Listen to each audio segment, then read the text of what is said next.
listen to a pretty alright podcast about wrestling, do ya? Well, the natural lad, Jim Swag, has said time and time again that there's only one podcast that's the most decent and the most alright in the industry today. And that's it's the Game Rage Wrestling Podcast.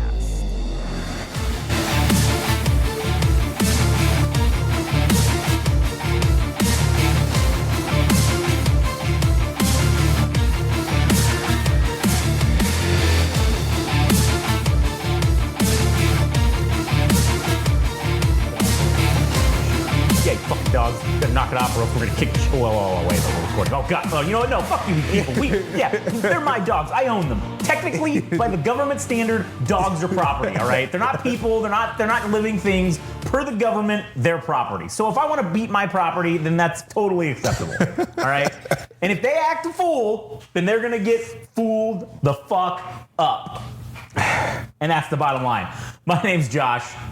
Welcome to another episode of the Game Rage Wrestling Podcast. I'm here today with my good buddy Adam. Greetings. And today we're going to talk about power scaling in professional fucking wrestling. As stupid as it sounds. It is stupid as hell, but goddamn, it's a huge part of pro wrestling. But before we get into that, if you want to listen to a bunch of other podcasts, go to GameRageMagazine.com because we have like 17 fucking podcasts. Like, I'm not even exaggerating. There's 16 or 17 podcasts, and we have like 3 more lined up to be thrown into the rotation, basically. So, you know, we're trying to break the record of all-time most podcasts in one go, like at one organization. And I think we can fucking easily do that. I mean, I got to find out what the Guinness Book of World Records is on that. Doing the most podcasts. What company has the most podcasts? And be like, oh, cool. If it's 30, we're making 31, bitch. And then that would be ridiculous. But fuck them. If we're going to be good, if we're going to be the best, you might as well be the best at something. And that might as well be that. But anyways, go to GameRageMagazine.com. You can follow us on Instagram and TikTok at Game Rage Magazine, Twitter/X at Game Rage Mag. If you like music, you can go follow Adam at All Gas No Trash Official and go listen to the All Gas No Trash podcast, which is one of our many podcasts. Additionally, conspicuous by his absence, Frank also runs the Anime Syndicate podcast. And goddamn, everybody loves fucking anime. It's one thing we've learned in doing this. It's that everyone fucking loves anime. Yeah, I want to know whose side you guys are on. If you're all defending Frank or you just hate Josh. I don't know which one it is. I think they just hate me. I really think that's the case. So I don't know if on any of our social media content that we put out for the Anime Syndicate, I don't know if I've ever had anyone actually agree with me when I say things. And I will say this. I know there's people out there that agree with me and my hot takes that I have on anime. They just never would. They'll But never they're not admit the it. ones, they're not the loud ones. The loud ones are the marks, like with wrestling. Anime and wrestling go hand in hand. It's like being a mark. It's like it's just the same shit, man, at its core. So that's why I think if you like fucking wrestling, you probably like anime. So go to anime_syndicate_podcast, follow there on Instagram, and then go listen to the Anime Syndicate podcast, and you can hear me fucking apparently be an idiot and not know what the fuck I'm talking about, but spew my opinions nonetheless. Anyways, all right, Adam. Well, you were the one that brought this topic to the table. So why don't you go ahead and give me the rundown as to what it is you're scaling. You're talking about here. You fuck. Oh, you took your spot the second you got up, man. You didn't call seat check. It's mostly about how wrestlers are developed into these omnipotent beings.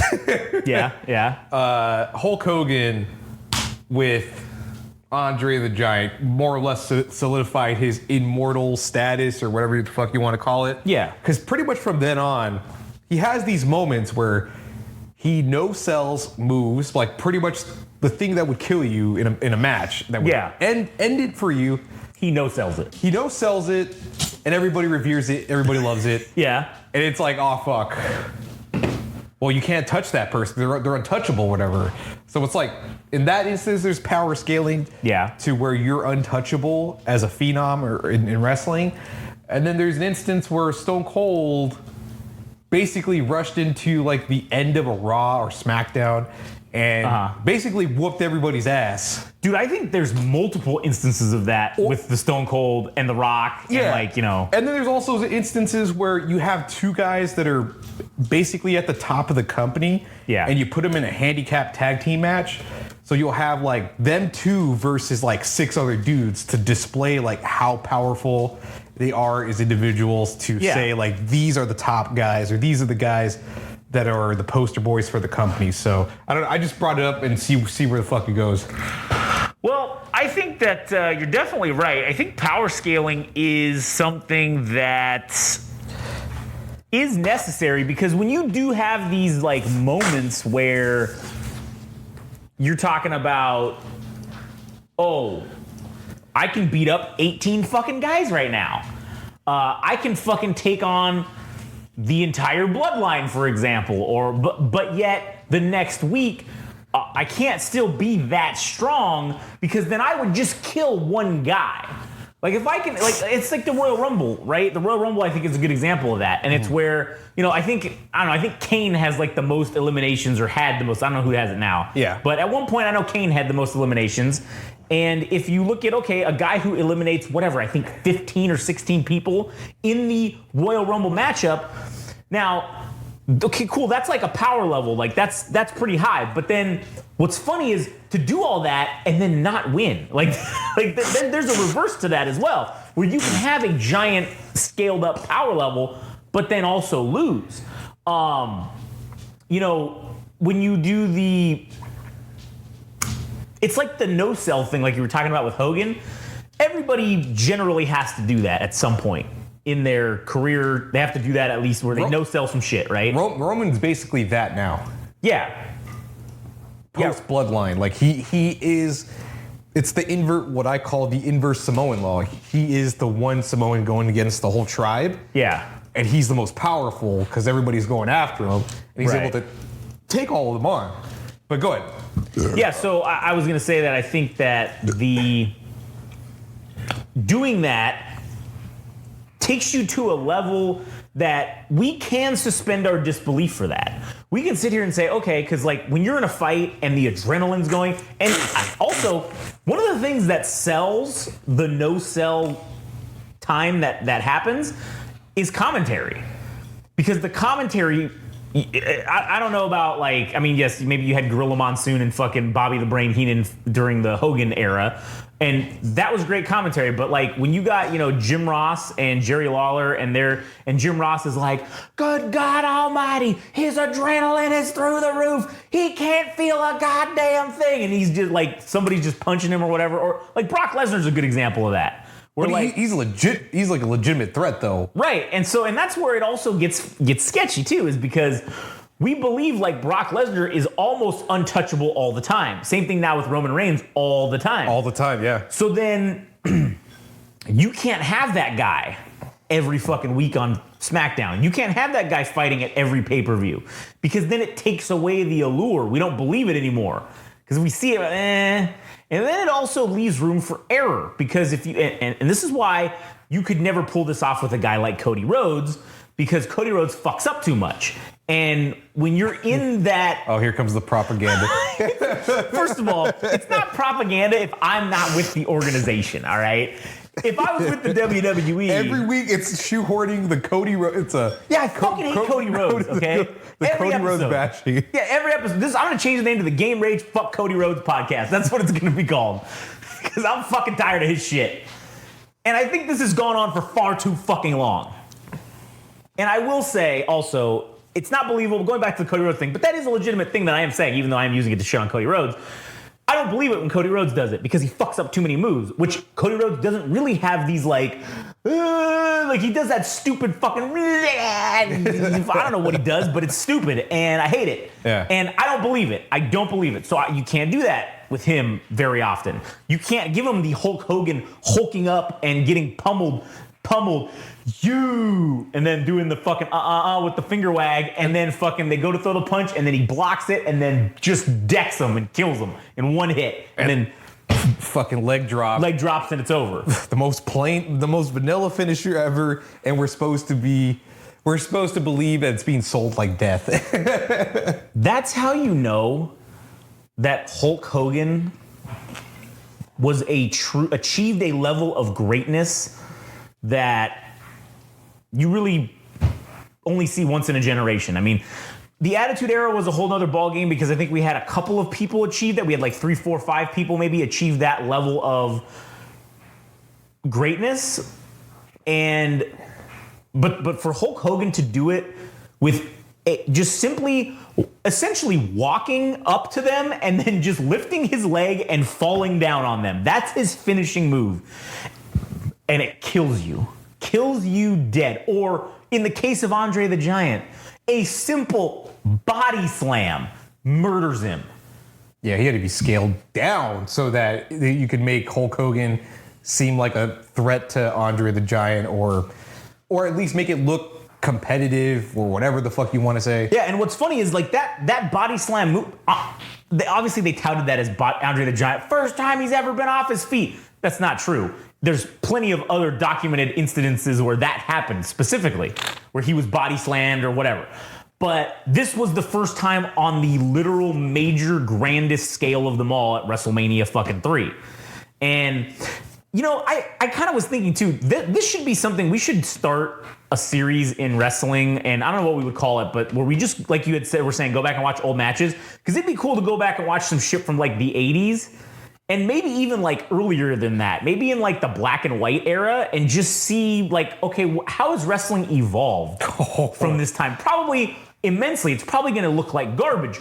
But if we go in and look at it with an open mind and, you know, just see, oh, this is, you can see where wrestling began or whatever. But I haven't watched the Hogan and Andre the Giant match in probably, I don't know, maybe 20 years. I haven't watched it. And I mean, I know what the outcome is, obviously, because it's famous, but it'd be interesting to go back and watch that match now and just see, like, what we think of it or whatever. But that match is a prime example of power scaling, for sure. Yeah. Just to stay on topic. Or fucking, fuck, I hate to revisit it, but it was kind of a big deal. Eddie Guerrero versus Brock Lesnar at No Way Out. Oh, man. That's one of my favorite matches. It was pretty great because I don't think anybody really expected the outcome. You know, me and Frank, we watched that. All right, we watched that live. We watched that No Way Out. I think it was 2003 or 4. And man, we watched that shit live at my house. We were just like, there's no fucking way. We of course we wanted Eddie Guerrero to win because that's what you want. You want the underdog. We both loved Eddie Guerrero. At the time, Brock Lesnar was the Phenom character, but he wasn't a good heel at that time because he didn't say shit. He was just Paul Heyman. That was the new kind of thing, and he was young. I wasn't really into Brock Lesnar at that time, but I liked fucking Eddie Guerrero. And so, man, I was like, dude, there's no fucking way he's gonna win. There's no fucking way he's gonna win. And we were watching that match, and as it went on and on and on, and then you start to see like, oh, the power scaling, like you had said. Eddie Guerrero has to cheat to level the playing field. He has to. What did he do? Did he hit him with the belt, or he hit him with the boot, or he did something? Yeah, I think he was picking apart some part of him that he got at. Like, you know, that's how you as a small wrestler compete with the giant, the heavy hitters, is that you pick apart like one thing, like usually like their knees or I don't know what the fuck it is. But you pick apart that one fucking thing and you just go at it. So you're taking away something. And in this case, it just worked. It just worked because Eddie already had the gimmick that he was a cheater. Yeah.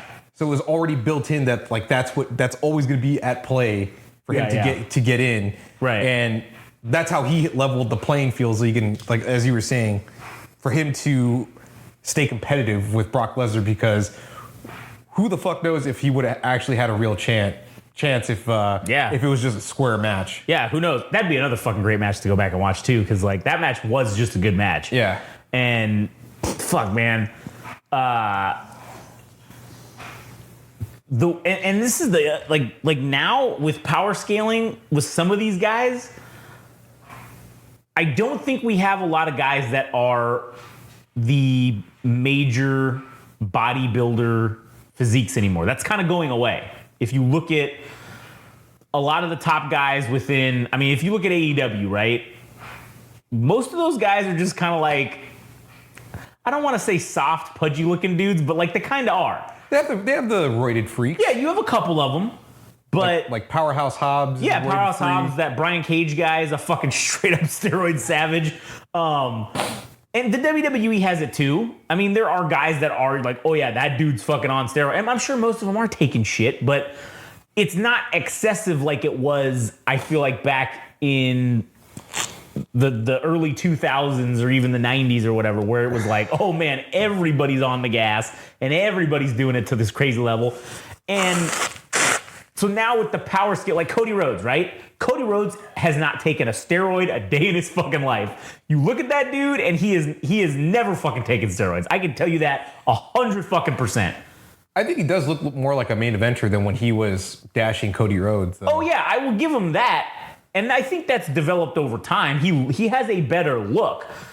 But what I'm saying is he definitely does not look like he takes steroids. And there's nothing wrong with that. But you can't put Cody Rhodes up against a monster roided out freak and expect me to believe, like, the power scaling needs to be like adjusted down. Or Cody Rhodes, well, I don't think you can adjust Cody Rhodes' power scale upwards because he doesn't look like he's got that level. But this guy is going to have to be scaled down a little bit to make it a level, kind of playing field. You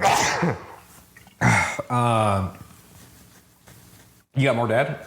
I was going to say, too, that AJ Styles and, what you call it, not that AJ Styles is roided out, but I mean, he for sure definitely takes shit. AJ Styles looks a lot better than Cody Rhodes and can move a lot better than Cody Rhodes. At his age, too. Yeah, at his advanced age.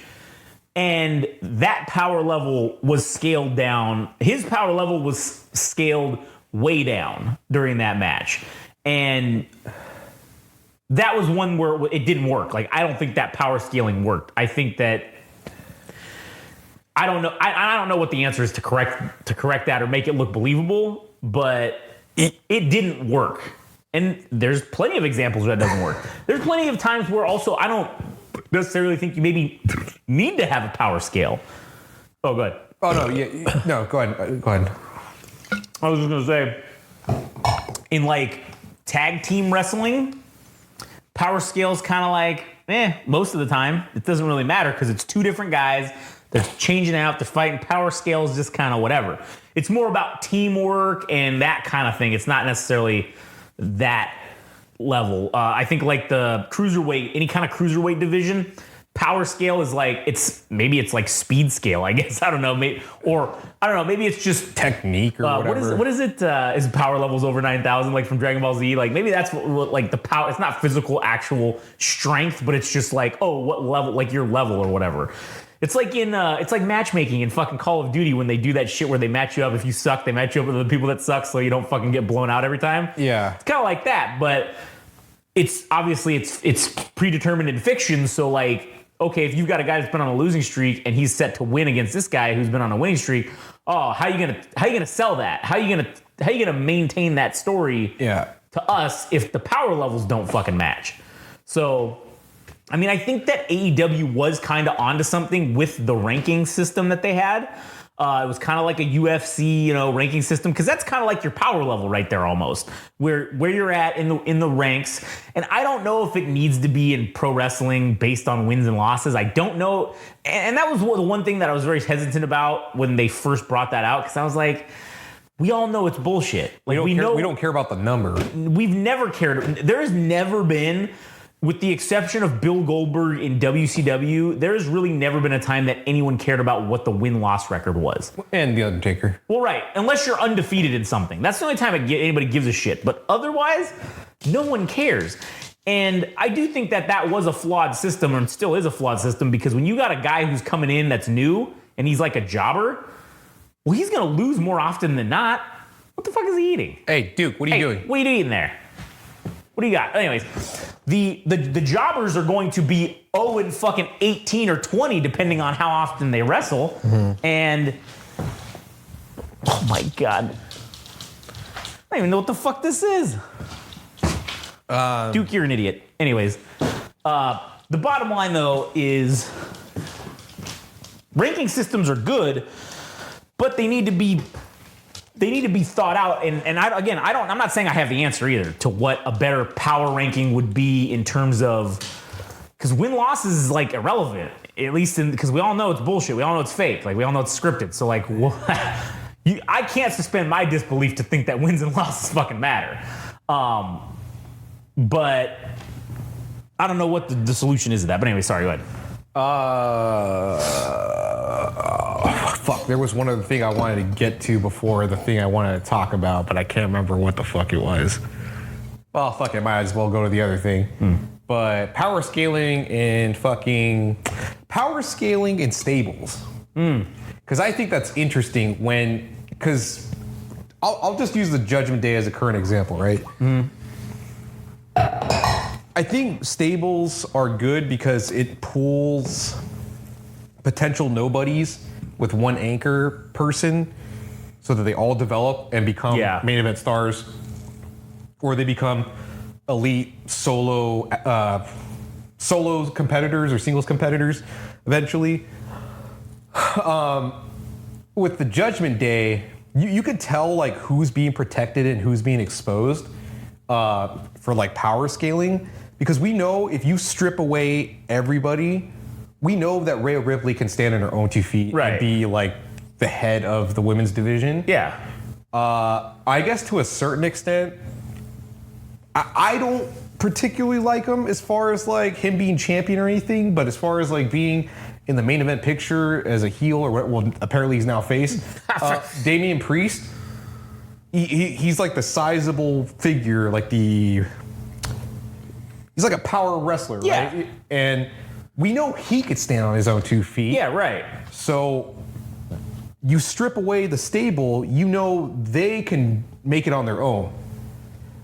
A guy like Finn Balor has to be in a fucking Judgment Day stable because, well, I don't know if he can win on his own. I mean, he's been irrelevant for so long. I mean, I think his last WWE championship run was in like 2013 or 2014, maybe. Aside from the tag titles. Yeah, but I'm talking about like a major singles title. Like that's it. Like I think that was a mistake. I think Finn Balor was horrifically misused in WWE. Yeah. And now he's to the point where he does kind of need to have a stable to maintain any relevancy whatsoever. Or to be intimidating, he has to have a posse. And then it's like, then everybody else on the opposite end that's a face that says, fight me in a one-on-one match and show me what your real colors are as a fucking actual wrestler. Yeah. Another fucking stellar example of that with the stable, and we've talked about Evolution in the past, but I think Evolution is the best example of how to do a stable correctly. Everybody on equal parts, like everybody ended up coming out better for it, and they all kind of came out even as far. Everybody came out ahead, and also everybody came out as like main event material. Yeah. And Triple H jobbed for both Randy Orton and Batista when they broke out on their own, and he still came out fucking at the same level as them, which is a fucking credit to Triple H to be able to do that. I mean, you have this stable where you've got two nobodies, literal nobodies. You got Randy Orton and Dave Batista, nobodies at the time. Yeah. And you put them in with Triple H and Ric Flair. Triple H is gets the world belt. Randy Orton wins an IC title. Because he's your personality in addition to Batista had the personality of a cardboard box, which what's funny is it almost makes you wonder if they just didn't let him fucking do anything, because Dave Batista went on to be a very successful and still is a very successful actor and has plenty of fucking personality. So it makes you wonder like if they were like really just fucking making him play this dumb oaf and just kind of not have a personality or whatever back then. Yeah, they probably stereotyped him and figured like, oh, this guy can't act or whatever. He's this big shredded dude. Let's just make him say, me, big, smash, Hulk, rah. Yeah, but then they had the two storylines. Like, shit, man, I was so fucking invested with like the Batista and Eddie Guerrero. Oh, yeah. I know this is not relevant to power scaling right now, but I'm just going to talk about it just because I was so invested in that friendship because they were building towards them having a falling out, and then they just substituted Rey Mysterio at the end when Eddie died. Yeah. And then there was that one episode where Batista basically told Rey Mysterio, he's like, I'm going to hurt you. And he fucking like they're having this conversation. He's like, "What do you mean, Dave? Like, what are you talking about?" Yeah. And he just fucking clotheslines him and beats the shit out of him. But yeah, I was super invested. That to me was a good case of that Dave Bautista can reel you in with drama and not just beat the shit out of dudes. But yeah, right, yeah. And so I was gonna say something about the fucking Eddie Guerrero and the Batista. Oh, power scaling. Rey Mysterio clicked in my brain. The Big Show versus Rey Mysterio. That is immediately Rey Mysterio should just be murdered. Like he should just die. Like he should immediately just drop dead and like as soon as Big Show gets to the ring, his aura just crushes him and he dies. Right? That's what you would think. He did. Remember when he got put on that fucking? Well, that's what I'm saying. When he beat his ass, and then when he picked him up and put him on that backboard and he swung him like a baseball bat into the fucking ring post. Yeah. That was probably one of the coolest things I've ever seen live on a pay-per-view to this day. What about when he chokeslammed Kurt Angle when he was manager? It was like they were standing on top of the stage, the back end of like the arena or something. It was like the part where like they stage everything, not the actual stage, but where like they have all the preparations for like the video and all that shit. Yeah. Well, so they're back somewhere around there where like the trucks are at, and Big Show has fucking Tori Wilson, and he's like threatening to chokeslam her to the ground, and they're like 3 stories up. And Kurt Angle's like, "Don't do it, don't fucking do it." And then he's like, "Why don't you come up here?" And then Kurt Angle goes up there, and he gets chokeslammed. So then you just see fucking Kurt Angle fucking like legs spread out, fucking dead, and you just see blood coming out of his. Dude, it's fucking great. It's like one of the legitimate times that Big Show didn't look like an O for like so. Yeah. He was like, okay, yeah, this would realistically happen. This guy would kick a lot of people's asses. Yeah, true. You know what's another good example of power scaling is when Chyna was the Intercontinental fucking champion. Oh, right. Because she was fighting dudes. Yeah. And so you have to fucking, I mean, granted, she looked how she looked. And that was believable that she could fight dudes. I mean, just based on her look alone. And it's not like she was shitty at wrestling. I mean, she could fucking wrestle. But she would go out and consistently beat dudes. And that power scaling, yeah, if you're the dude jobbing to Chyna, like, you look like fucking shit. Granted, I would much rather job to Chyna than fucking like Trish Stratus. Because, I mean, dude, if I got my ass beat by Trish Stratus, I just go kill myself. Like, that's, I mean, there's no point living anymore at that point. If you legitimately got your ass whooped by the 4'11" fucking Trish Stratus back then, you should just kill yourself. But if Chyna came and showed up, if Chyna was alive and showed up here looking as she did in the fucking early 2000s, and was like, hey, let's fight, I'd be like, nah, I'm straight. Really, I wouldn't say that. I'd say, yeah, hold on one second. I'd come back and I'd have my gun and I'd just shoot her. That's what I would do. I'm not fighting you fist on fist. Fuck that. I'm not gonna get embarrassed. I'd rather go to jail. Fuck. And then there's also, since we brought him up previously, The Undertaker. Yeah. Somebody that could be reanimated from the dead. Yeah. In the middle of the match, I mean, when you basically have a beat and he just no sells you and comes back from the fucking dead dude.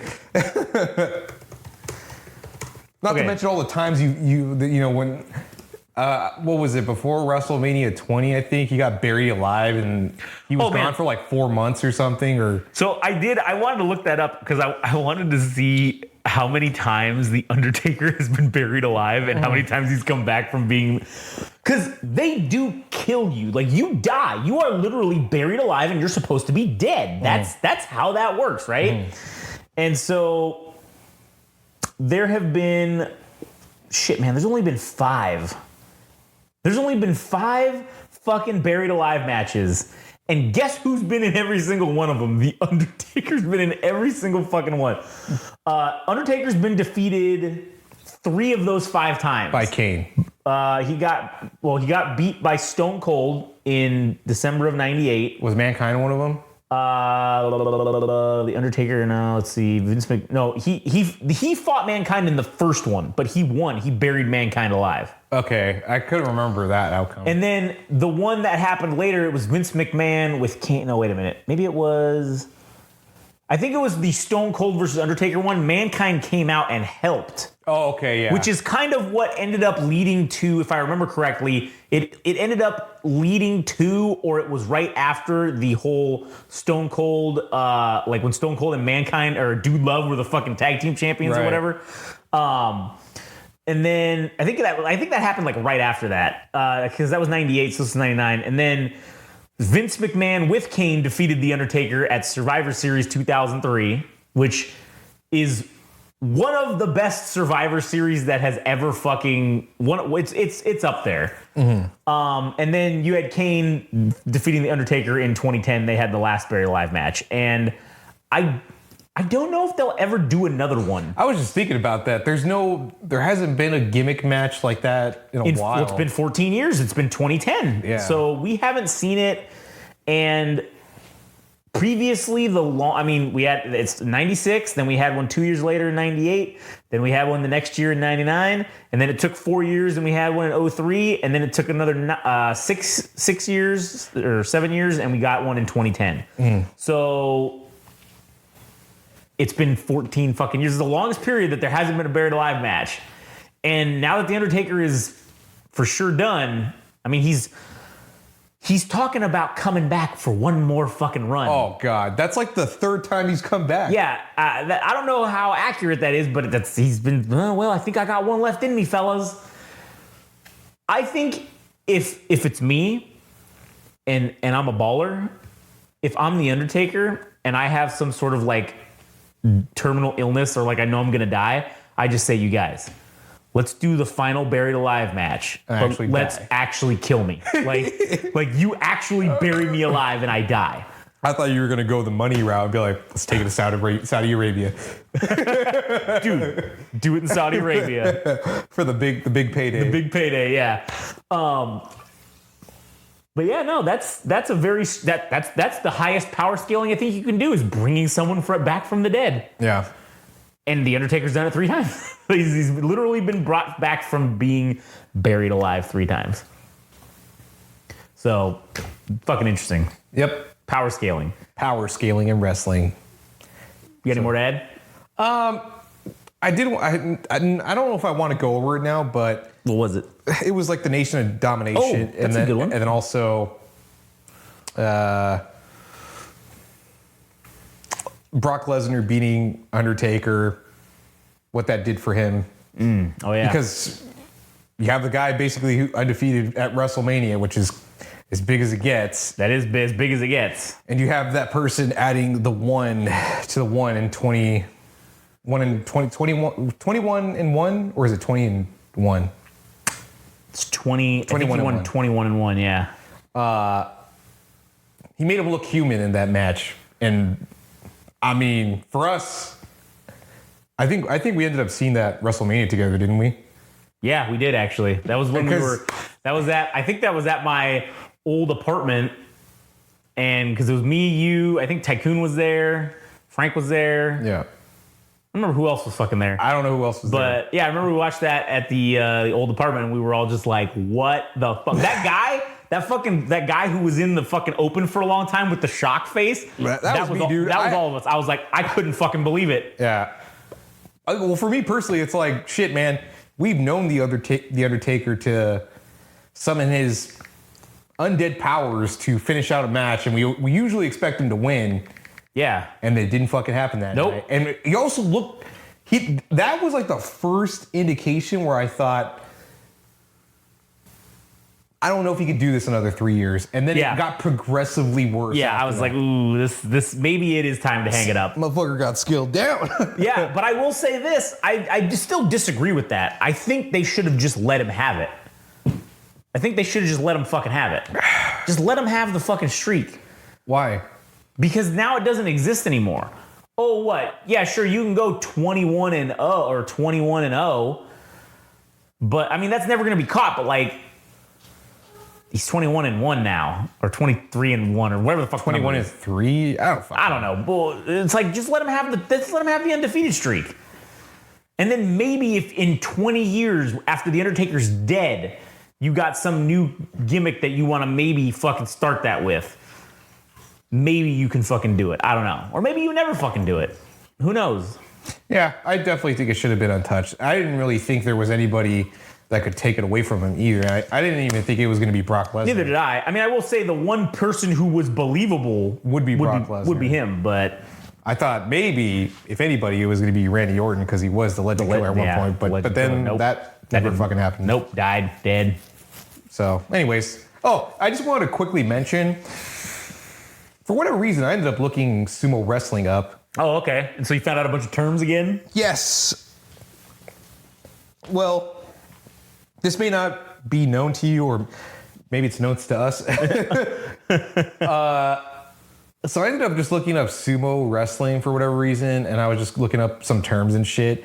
And I did not know Yokozuna was not a fucking name. It's like the title, it's the highest end of ranking for sumo wrestling itself. It's like you're basically a god in wrestling. Yeah. Sumo wrestling, rather. Like you've won numerous tournaments and basically nobody can touch you. Yeah, you're like the Buddha of fucking sumo wrestling. So you're a wrestling god. So Yokozuna in WWE was just co-opted by WWE and just given as a name for a wrestler, which is kind of fucking whack. You know what's funny? Yokozuna wasn't even Japanese. He was Samoan. He was fucking Samoan, yeah. Which is even more hilarious. And then, because then it's also kind of racist if you think about it. Like, yeah. And to further add to that, Rikishi is not even a fucking name either. Rikishi is a term is a term used for sumo wrestlers. What do they just call them? Rikishis? They're Rikishis, yeah. He's Samoan too. So he's Samoan too. So what the fuck, dude? What is going on? So it's like the WWE. I was under the impression these were guys' names, and these are just titles or I did know the thing about Yokozuna previously, but I did not know the Rikishi thing. Yeah. So I wonder if there's any other fucking shit that they imagine use. if Funaki's like not even a fucking name. Oh my god, dude. What the fuck is a Funaki? Oh my god. Oh, Fusenpai. A loss by default for not appearing at a scheduled bout. You are a Fusenpai. Oh man, Japanese is funny. What does Funaki even mean? Funaki. I hope it's a real name. Shit. I hope it's just not a term that the WWE came up. His name's like Jackass or something like in Japanese. It means rope maker. That doesn't even make any sense. What does that mean to hit Funaki, the wrestler in WWE? I mean, it is also used as a name in Japan, but the word Funaki means like it's an occupational name meaning rope maker. Yeah, that doesn't even apply. Because he's just making ropes. He's just fucking jerking off all day, just making ropes. I don't know. Yeah. So I just wanted to end on that note because I didn't even get to mention that the last episode because there's just something fun that I found. I'm like, what the fuck, dude? Yeah, that is crazy. That is crazy. So, anyways, that's good to go. Anyways, all right, well, fuck it. That'll be the end of it. So thank you guys for listening. If you want to listen to more, you can go to GameRageMagazine.com. Follow us on Instagram and TikTok at GameRageMagazine, Twitter/X at GameRageMag. YouTube, Game Rage Magazine. That's where all the shit's at. It's the easiest way to fucking consume our products, I suppose. Also, follow Adam at All Gas No Trash Official. Go listen to All Gas No Trash Podcast. Additionally, go listen to Anime Syndicate and follow the Anime Syndicate at anime_syndicate_podcast on Instagram. All right, well, that'll do it for us. We'll catch you guys on the next one.